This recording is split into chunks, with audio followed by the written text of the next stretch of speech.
This episode of the Fight Within podcast is presented to you by Meguiar's. For over 115 years, Meguiar's has been carefully creating and producing advanced formulas with cutting-edge chemistry to deliver a show car perfect appearance. Whether you're showing on the fairway, finalizing your car for auction, or simply getting your beloved car ready for a weekend drive, Meguiar's is ready to help with their premium car care products to make every automotive surface look its absolute best. Meguiar's, reflect your passion. Make sure to visit them at meguiars.com.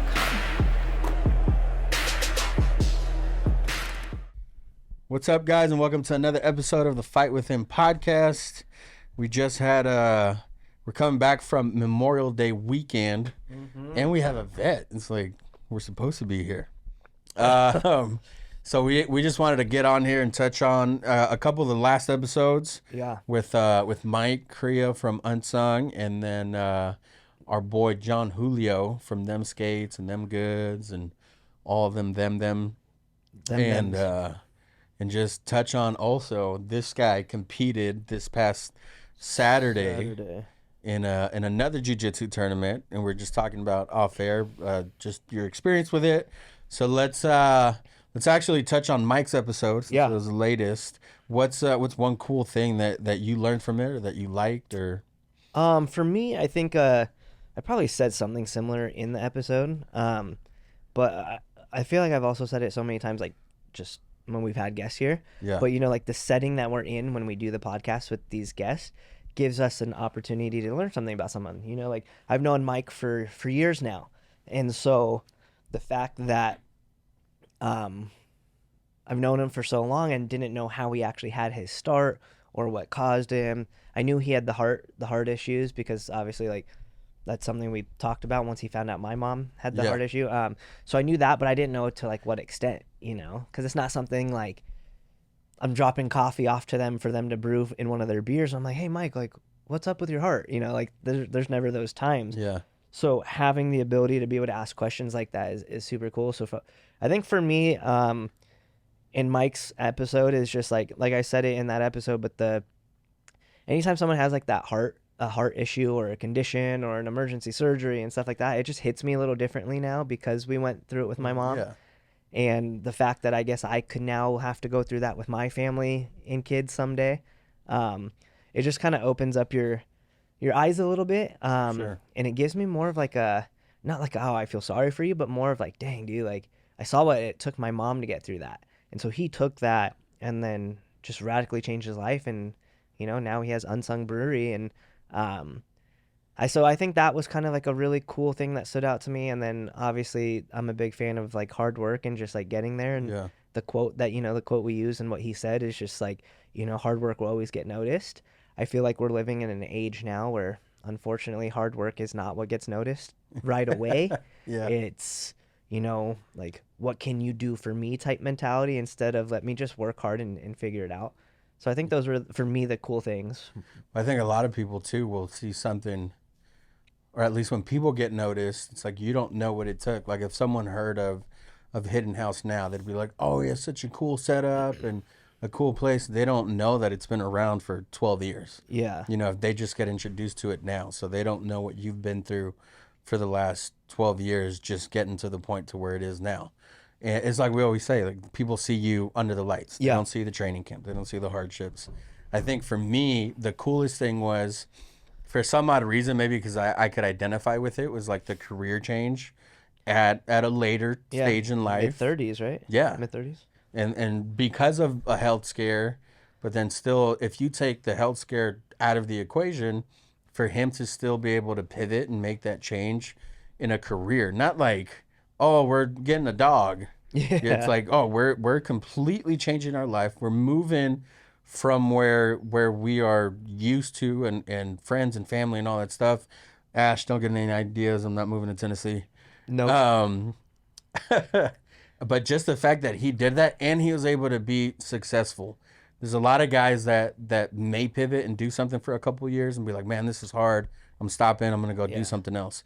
But the fact that he stuck it out, was able to learn and be humble enough to be like, hey, I need to go learn the brewing game and go be an apprentice and just get, for lack of a better term, shit on. Mm-hmm. And and then for him to take that to another level and then surround himself with the right people is, I thought was really, really cool. Yeah. And so we still need to go check it out. I haven't checked it out yet, but I want to go check it out. And Well, now that I'm have not some of waiting or cutting weight for anything, Yeah. I'm more than glad to go. But yeah, no, dude, it's just like I said, it's the platform and where we're at and listening to these stories and stuff like that has been super cool. So Mike, you know, like I said, he's created something out of nothing, and that in itself is its own accomplishment, you know. For sure. And creating something from nothing, and now he's, you know, constantly growing and adapting, winning awards, and like it's really cool. And then John's John was cool. What was something from his that you liked or stood out? I like that he was able to stay in the skating field, but then create something else other than skating. It's like a fighter going to commentating or to management or creating like a clothing brand for MMA or something. Like he was able to stay in what he was passionate about, but you could only skate or compete for so long, and then to want to go develop a skate and in different, you know, products that have to do with skating and that do really, really well, I think is cool, because a lot of people don't get to essentially live out their passions, you know, like they don't get to do the things that they want to do in the field that they're passionate about. So the fact that he was able to do that and turn that into a career, and like you were saying, like they have like a legit shop, and like they've built a culture, and people want to go there just to like hang out, you know. I think that was really cool. And then the fact, the whole him being accepted to the post office, and like not taking that, because I think anyone even at his age, when he was a little bit up there in age, and then for him to be like, okay, I have a government job, it's secure, it has all the benefits. Let's say the benefits with the family. And and then for him to be like, to bet on himself essentially and be like, nope, like I am taking this route, I'm gonna go build something. It's the same as Mike, like building something out of nothing. Yeah. You know, I think that's really cool, because it's, I mean, I don't know how much he deals with it in his industry, but I think being a minority, a lot of times people don't look at you in that light, where it's like, yeah, you can be successful, you can be this. It's like, if you're Mexican, you're gonna go be a really hard worker and go work in the fields. Like that's not always true. You know what I mean? Like I know a lot of Mexicans that are very lazy and aren't hardworking, and so I think those stigmas we probably need to get rid of. You know, for sure. I think there's a lot of negative connotations with that, and you know, without, I don't want to dive too much into it, just it is what it is, you know. And I think we need to start separating so much of the race, and it's like everyone's an individual, and it just depends where they grew up, where they're from. That's what's going to drive them, you know. You can go be I mean, there's statistics for a reason, you know, but I think everyone has their own drive, their own goals, and their own pursuit of it. I really liked to kind of change subjects a little bit on both episodes, how we talked about what you define as success. Like, what does that mean to you? Because everyone has a different definition, but I think it's cool for people to have their goals and the things they want to accomplish and be like, okay, this is what I deem successful, and I'm going to shoot for it, and that's how I'm going to live my life, and that's kind of what I'm doing now, you know? I think where, like, my wife and I are right now looking to move in California, and she's like, oh, I want a better quality of life. And it's like, well, if we move out of state, who's to say that you're going to get a better quality of life? Like, you're not going to. Your rent's going to be cheaper, or your mortgage is going to be cheaper, but the quality of life gets made at home. Yeah. It's like with your family, and how you spend time with your kids, and how you help shape and mold them into who they're going to become. That to me is quality of life, not how much you're paying or what's around you. You know, a lot of people say I have a house, but they don't have a home. You know, you're the example that you set as parents, and loving one another, and your work ethic and all those things, that's quality of life. Not hey, I can afford to pay my rent or mortgage and then we can go out to dinner. Like, that's not quality of life. I'd rather have a home cooked meal any day. Yeah. And so it's like, I think your perception of that, it's like, what if you can define what quality of life is? And I still think to touch on it, I still think there's a lot of things that I need to accomplish here, and that's a big reason why I don't want to leave. Yeah. You know, there's business opportunities, the podcast, football. There's still lives that I'd like to impact. Not that you can't do that anywhere else. Yeah. But for me and my reasoning, like, I want to raise my family here. There's a lot of political views and standpoints that I don't agree with, but I still think I don't think like I'm done in California yet. Yeah. And if I felt like I was, and I'd probably look deeper into moving, but I don't want to. And maybe I need to sit down and talk to people about it, but I just don't.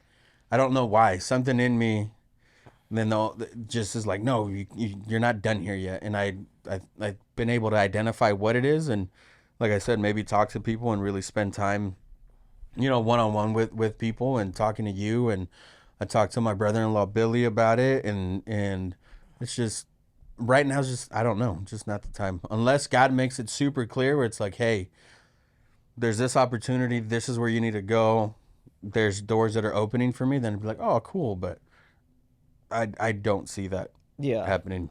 I say then there's nothing right wrong with now. that. But anyways, back to John's episode.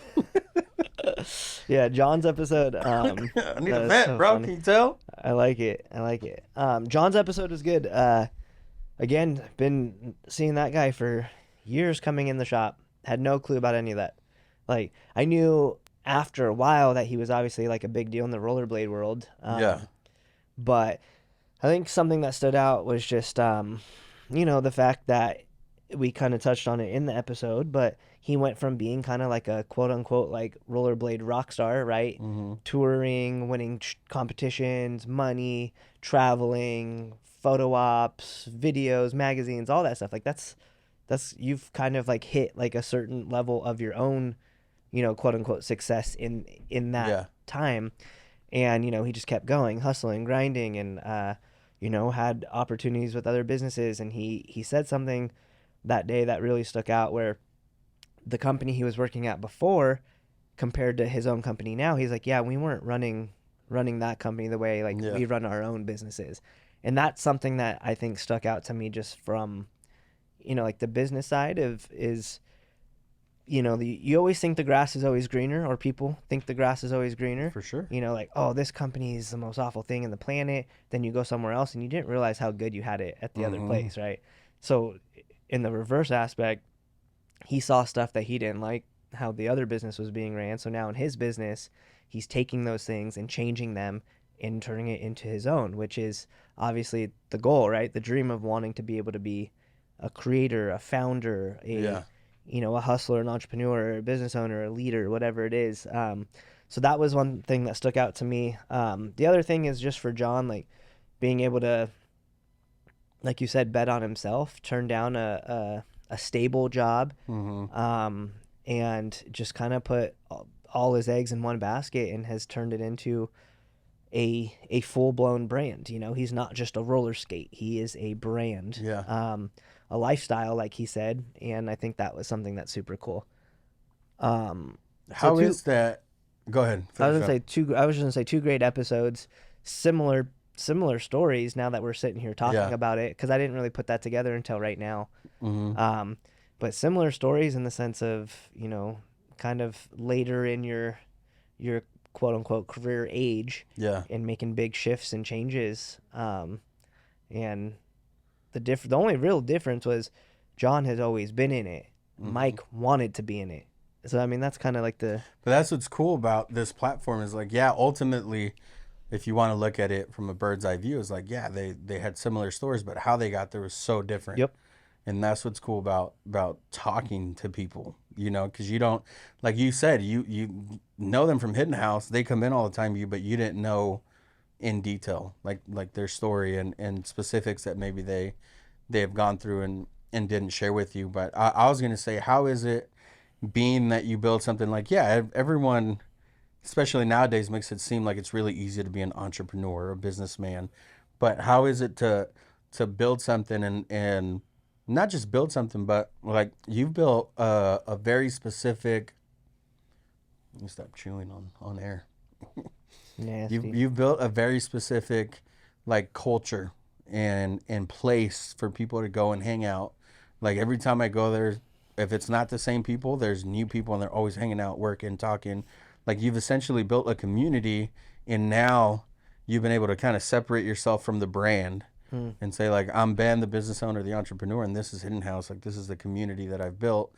How is it? Is that something that you always sought after, or did it just kind of organically turn into that? Which part? being separated from the business and being able to build a community. That's a great question.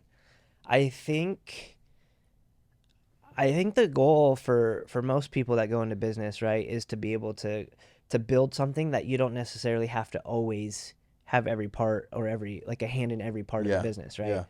But I think when I first started getting going, I had always envisioned being really hands-on. One, because I had to, because if I didn't, we wouldn't have made it as a business. Yeah. So I was kind of forced into that. But I knew as we grew, it would be impossible for me to have as many hands-on in every little component, right? It's just impossible. You can't be everywhere at once. No. So once we went through that first expansion, I learned that I can still be impactful, but change my leadership style to be able to empower others around me. And empowering those others around you also helps create a new culture of a community, right? Yeah. If it's always just me, my ideas, my opinions, my this, my that, well, yeah, there's still going to be a culture and a community that's created because of where we're in communities, but I'm heavily, like, I've had a heavy influence on that, versus when I've removed myself from a lot of things and now have given, a lot more like autonomy to the locations, that helps continue to drive like growth in a community and in a brand. So I think for me, like, I think I was kind of forced into realizing I need to let go, but I don't have to let go. Like, just because I let go doesn't mean I'm uninvolved. Yeah. Me letting go shows how much more involvement I have to have, because it makes me from a different perspective. So like when we go to the stores together, like, yeah, I'm joking around, looking around, hanging out, messing with, customers or staff. Like you see me do that. Like, but at the same time, I'm looking at everything. Yeah. And there's things that I see sometimes that I don't like. And instead of like, just like losing it, I'll make a mental note and I'll say, I'm going to address that, whether it's to the manager or to the individual. Very seldomly, unless it's something blatant, will I just say something to the person right there. Because what I've learned over the years is that, one, that can embarrass a person and rub them the wrong way, right? Yeah. So that's not the goal. My goal is to be like, hey, like, would you do this at another job? Like, and most of the time when I approach it in that kind of a way, people are like, oh, why did I just do that to Ben then? Like, You're empowering them to make that decision, to change. Yeah. Whatever needs to be changed. I didn't fully answer your question, but it was kind of a roundabout way of like just saying, like, I think I was kind of forced in some certain other situations that have happened over the years, kind of forced me to remove myself a little bit more. Yeah. But again, removing myself doesn't, and this is something I had to realize. So for anyone listening, like, this is something I realized more recently, in the more recent quote unquote time of my business career, is like, just because I'm letting go doesn't mean I'm not involved or I have less authority or less ability to make an impact and change. Like, letting go and removing myself from certain situations actually frees me up and gives me more ability to pour into the actual culture of the company and what I want. And so letting go doesn't mean you're letting, you're giving less responsibility away, or you're giving less of your business, or giving yourself less to your business. It's just shifting it a little bit. And what I've learned, and in my experience in doing that, it's created an empowerment through so many different people, where we're no stronger like now than when I was the one having to do everything. We're significantly stronger and healthier. And to me, that's like something that's important. But did you ever struggle with like a lot of athletes, especially because I went through it, like, identify as, I'm a fighter, I'm a football player, I'm a basketball player, like, I'm an entrepreneur, I'm Ben from Hidden House. Did you Yeah. ever struggle with that identity? Or No, because I it's never kinda liked like the a light, dude. two-part too. Yeah. Is it annoying when people are like, oh yeah, this is my buddy Ben, he owns Hidden House? No, I don't care about any of that stuff.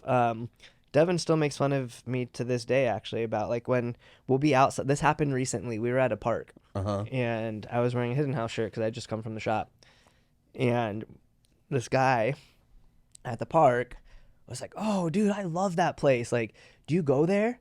Or and I always get so awkward, because like Yeah. I've never been one that like I don't need the spotlight. Like I don't need it. Like I don't need to say I own Hidden House Coffee. Like I don't care. Like that's why I don't asked care. it. So I always get so awkward. I was like, yeah, like I love that place. Like I kind of go and he's like, oh, do you work there? I was like, yeah, I work there. And Devin's like looking at me like, cause she's heard me do that like hundreds of times, dude. Yeah. Like, and every single time she's like, you are so awkward when people ask you. I was like, well, yeah, because I don't want to sound like a prick when I say, oh, yeah, I'm the owner. She's like, or they might change their attitude. Like, might start kissing your ass. Because he was like, oh, like, what do you do? I was like, oh, I kind of do a little bit of everything. Like, like, man, he's like, which one do you work at? He just kept going, dude. It kept going. And I was like, I work at all of them. Like, and I float around. Finally, I was like, it's my place. And he goes, what do you mean? What do you mean? What do I mean? It's my place. So I just get weird because I don't know, dude. Like, it's not that I'm not proud of it, but I don't need to be known as like, oh yeah, I created that. Like, because this dude was a big fan of the shop. Well, because a lot of people get married to it though. They get married to the brand, to what it is, and be like, yep, that's me. Yeah, or I did that. Yeah, and you almost can't. Like, it has to live on its own. I think for it to be successful, like you don't see, even though it's harder. I don't know. Like if you take someone like Phil Knight from Nike or Steve Jobs at Apple, people automatically would be like, hey, this is Steve Jobs from Apple. This is Phil Knight from Nike. Yeah. And it's like, yes, but Nike on its own is its own brand. There's different visions to it. There's whatever, I think it's good and healthy to essentially separate yourself from it, where it's like people don't see you as Ben from Hidden House. Yeah. Or Hidden House is Ben's. I also don't mind it. I don't like it in the sense of like, especially in a setting like that, right? Like we're in a mall. We've been at Mission Mall together. Yeah. And I'm wearing a Hidden House shirt, and someone like will come on me, like, yo, like, are you Ben? I was like, yeah. And they're like, dude, I love what you have. Like you blah, blah, blah. And I'm like, dude, thank you. Like, that's awesome. Cool. Yeah. But then it also like, that's cool. I'll say, dude, I love hearing that, right? Because it goes back to that community we've created. Yeah. But then there's times where they'll like be like, aren't you the owner? And I'm like, yeah. What do you do? Yeah. Like yes, I am. Like, Did I poison your coffee? I don't know. I'm not. It all comes down to, I think, just like did I help and like shape and create and build this? Yes, I did. But I've had a freaking crap ton of people along the way help me also. Yeah. So for me, it's always just one of those things where it's like, I feel kind of like a douche when I was like, oh yeah, I own that place. Like, I don't know. I just don't like it. You don't want to sit on this throne and be like, yeah, I did it all. Especially when it comes in the setting, like you're in the middle of a park. I'm not going to be like, yeah, I own that place. After this guy just got done raving about how much he loves it. Like, that just is lame. Goes back to like that team aspect though. Like you playing hockey and then being like, no, it takes a team. If you're out there by yourself versus the whole team, like you're probably not going to do that good. Yeah. But if you have a whole team backing you up and everyone does their job and everyone's good at their job or their position, it's like, yeah, together we can do this. Yeah. And talking about team, you had you just competed this weekend. And how was that? It was fine. It was outdoors, which was cool. It was cold. I got cold. But it was awesome. Manny and his whole family came to watch. A couple of our other friends came to watch. I didn't invite anyone, or I didn't tell anyone. Like, I didn't even know Chris and them were coming. He just... Well, did he compete? He did earlier. Right? Yeah, like way earlier, though, and then came all the way back. No, they cool. came home. I know, they're awesome. But Yeah, it was good. It was another new experience. Obviously it's all like newer to me, so it's like it's cool to get these like experiences. I went up a weight class, so um, that was interesting in itself because it's a 13-pound increase from what I Yeah. did last time, and it was cool.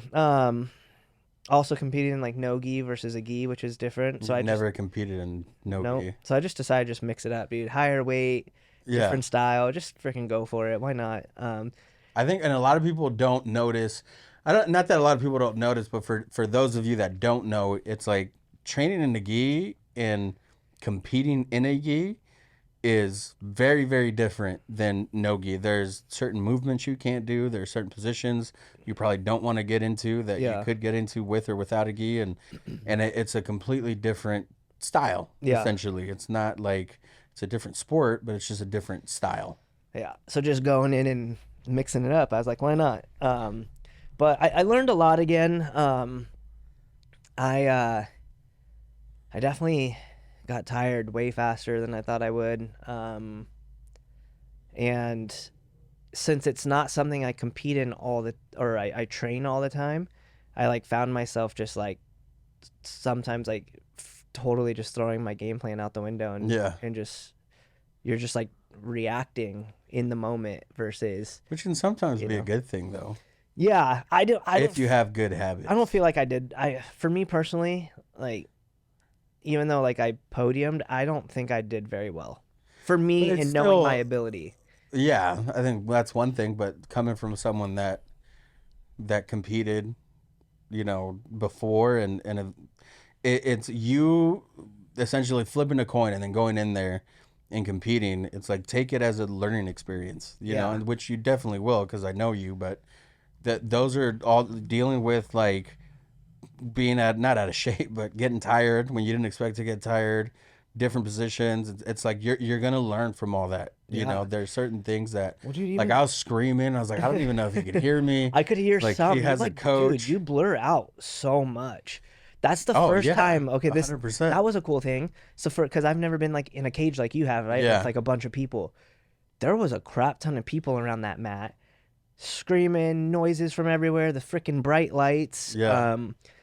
And so I think that's the first time I've ever experienced that because all throughout growing up and when I would play like like hockey and tournaments and competitions, like it's a team sport. Like you love hearing the crowd, Yeah. right? Like it gets you 100%. into it. Versus there, I didn't even hear it. It was just noise. Like Yep. I know Chris and Todd were saying that they were yelling at me for something in that last one. They're like both yelling for something. I was like, dude, I didn't hear you. I didn't recall anything you said. But in my first match, Todd said something specifically, and I don't know if it's because I was listening for it, because I needed help in the moment. I don't know. But he had said something, and I was probably like 4 feet away, and he didn't yell it. He just said it. And I heard it, and it registered, and it clicked, and I did everything he just said to Yeah. do, and it worked. But And you're other like, than that, "Wow." that's the only thing I remember hearing that entire night. But that's what's cool though, because I took my dad out one time to a fight. He's never coached before. Yeah. He's a boxing fan that grew up like watching boxing. Okay. But I took the fight on 6 days notice. So there's other teammates had a fight that same weekend at different locations. So the coaches were already going with them. That guy I couldn't bring, and we had like A big 5 or 6 yeah. coaches, and I could not bring one coach. It's like, oh man. And Bellator only gives you one ticket, and you have to pay for the other ones. And so I was like, okay, I'm gonna take my dad. Like whatever. I'm fighting in Connecticut. I'm gonna take my dad. I go and take my dad, and yeah, he was like, the fight wasn't that long because I got poked in the eye, but he was telling me things, and I can hear him. And there's 15, 16,000 people there. Yeah, like screaming, And yelling. yeah, because we were the first fight on TV, and that night Rampage was fighting that night, King so Mo it was, was like, fighting big, that big. night. Yeah, and I was like, oh my goodness, I can't believe that I, one, heard my dad, but two, that he was telling me like the right things to do, because he's not a coach. Yeah. And I was like, oh, this is so weird. But it's from an outsider's perspective. That's why it's cool, because they're going to see things different. Even if they've never competed. Like, you could have taken Devin, And Devin probably would have told you things because she's not in it. Like you said, you blur things out. Yeah. And you're like, I'm focused on this. I'm just looking at his shoulders or his hips. I'm seeing when he's throwing a kick, when he's throwing a punch. I can read him. But she can see something else. Like she can tell you circle this way, Yeah. attack this side, and you're Something like, whoa. so simple. Yeah, but you don't see it because you're just in the in moment. it. You're so focused. I was focused on just like trying to freaking catch my breath. Like, Yeah. Like every But time. you did good for being tired. Dude, I was. I mean, it's cool to watch you compete too, though, because then you're like, oh man, I always get so nervous when my friends compete in anything because I'm not in control. Like I can't do anything. Yeah, you're just there. Watching. You're just like, yeah, just do whatever, and I'm like, no, like do this, do that, and I'm like, Yeah. And so it's fun, man. It's a cool experience to see because you have to. You're essentially like living out your life. You're just doing life, and it's like I don't want to be labeled just this. You know, that's why I'm like very taken back when people are like, oh, bro, you have a business, just focus on that. And so I don't want to be, 80, 90, however long I live and be like, man, I wish I would have done a podcast. I wish I would have coached. It's like, no, like, am I spread too thin sometimes? Sure, 100%. But I don't ever want to regret anything. Like you don't get time back. No, we just have to, you're not guaranteed anything. No. And that's what yesterday, Memorial Day, should freaking remind people of is like, man, we live in the freaking greatest country on this planet. I don't care what you say. I've said it before. If you don't like it, please leave. Yeah, get out. Like, go somewhere else. But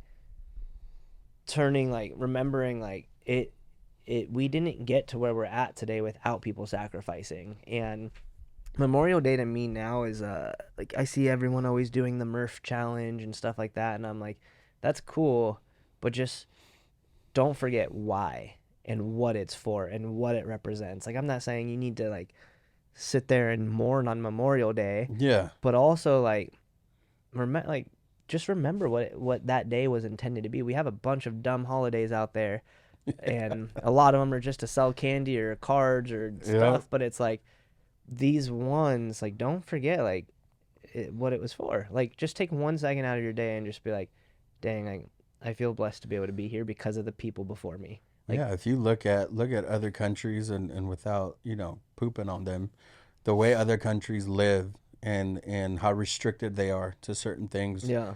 From, freedom of speech to the Second Amendment to, the people try to take control. And the fact that we had soldiers that were willing to sacrifice their life and it sounds cheesy, but, pay the ultimate price. Yeah.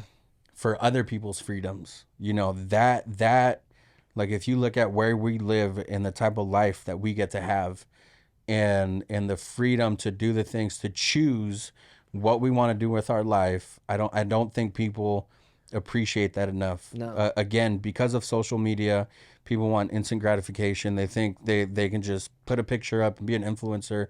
It's like people have for years have paid the price for your freedoms. Mm-hmm. And if you don't appreciate that and you're not humbled by it, like you need to look in the mirror and maybe change your perspective on things.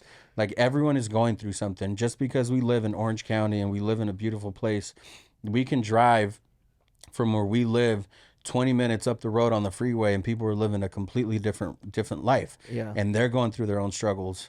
But they still have freedoms to go choose and do the things that they want to go do and pursue their passions because of what they've done. You know, it doesn't matter what your perspective is, because I've talked to people sometimes. Oh, but that dude he had no direction. He didn't know what he was going to do with his life, and so he just joined the military. Great. Yeah. Did you? Like, no, you didn't. You wanted to go. You were spoon fed, and you wanted to go pursue that lifestyle, which is great. Yeah. Awesome. But if someone's willing to go sacrifice and be on the front lines and say, screw it, like this is what I'm willing to die for, they're ultimately dying for that flag. They're dying for your freedoms. They're fighting for it while you're sitting back eating hot Cheetos and typing bad things on the screen. Yeah. And people just forget it. And it's something I just want people to remember, especially as we keep getting more and more and more away from like being proud to be American, like because of all the craziness in the world. It's like, dude, if I blamed America for every bad thing that's ever happened because I live here, like you could play that card any way you slice it. Like Yeah. we have problems 1000%. Sure. And the fact is we're humans. We're going to have problems wherever we're at. We create our own problems, and I think people forget that. It's not an American problem. It's a human problem. It's a problem that will happen in America, in Europe, in Africa, in Australia, in China, wherever you are. There's human problems. Yeah. But anyways, Memorial Day, I'm stoked to be here with you doing this episode. Put that thing on silent. Excited for next week's guest.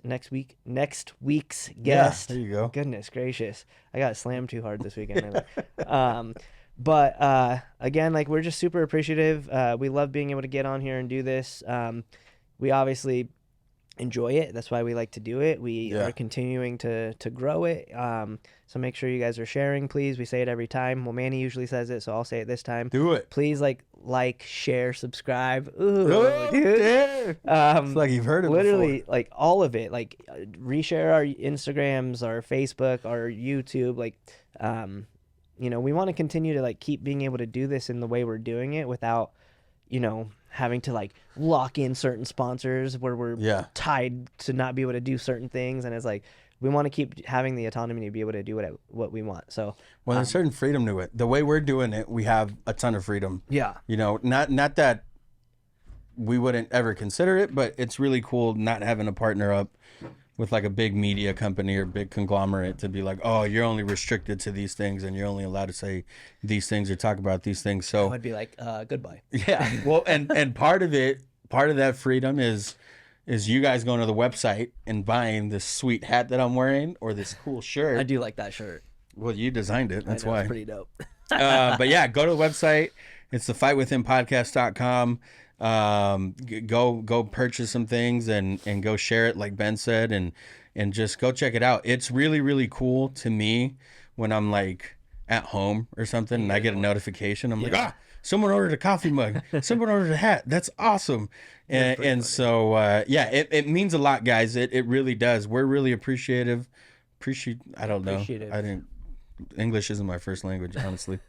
But yeah, we appreciate everything from the comments, the shares, but I really appreciate when you guys go to the website and spend your own money, because it means that you guys are truly supporting us. And it's awesome when they're friends and you guys are like, yeah, I'll spend $30 for a hat or a shirt and go support you guys. So just make sure to go check it out. Ben, another awesome episode, sir. And remember, guys, that everything was impossible till someone did it.